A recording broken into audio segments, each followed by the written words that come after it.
India کا بزدلانہ حملہ اور پاکستان کا جواب۔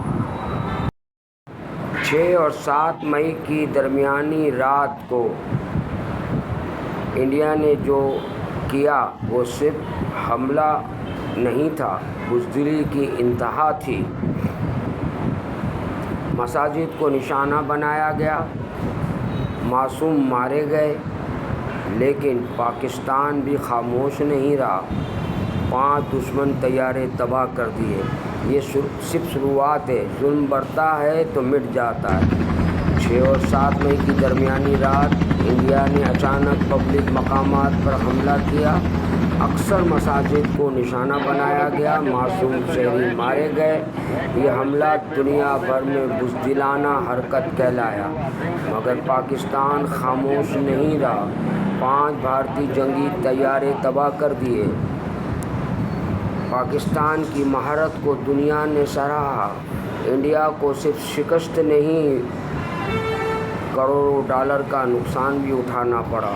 مگر اب سوال یہ ہے، کیا پاکستان بھی ویسا ہی جوابی حملہ کرے؟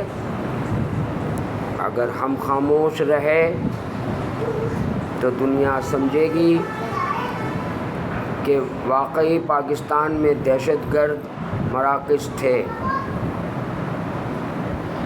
تو کیا پاکستان بھی انڈیا میں گھس کر کچھ راشٹریہ سیوک مندر گرا دے،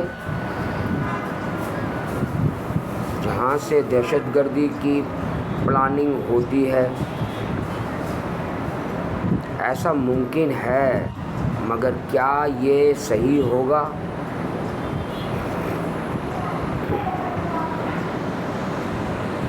جواب 2 ٹوک ہے۔ ہمارا دین کہتا ہے، جو حملہ کرے اسے مت چھوڑو، لیکن بے گناہ کو نہ مارو، چاہے وہ کسی بھی مذہب کا ہو۔ اگر ہم بھی اندھا انتقام لیں تو ہم بھی ویسے ہی سمجھے جائیں گے جیسے انڈیا۔ UNO ہمیں مجرم سمجھے گا۔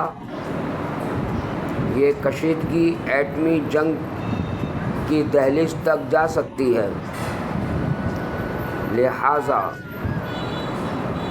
جوابی کارروائی ہونی چاہیے، ایسی کہ حملہ ور بچنے نہ پائے، لیکن اس میں معصوم خون نہ بہے۔ مودی، تم کہتے تھے معاشی مقابلہ کرو، اب کیوں اپنے ہی شہریوں پر ظلم کر رہے ہو؟ دنیا کو امن چاہیے، لاشیں نہیں۔ یاد رکھو، ظلم جب حد سے بڑھتا ہے تو مٹ جاتا ہے۔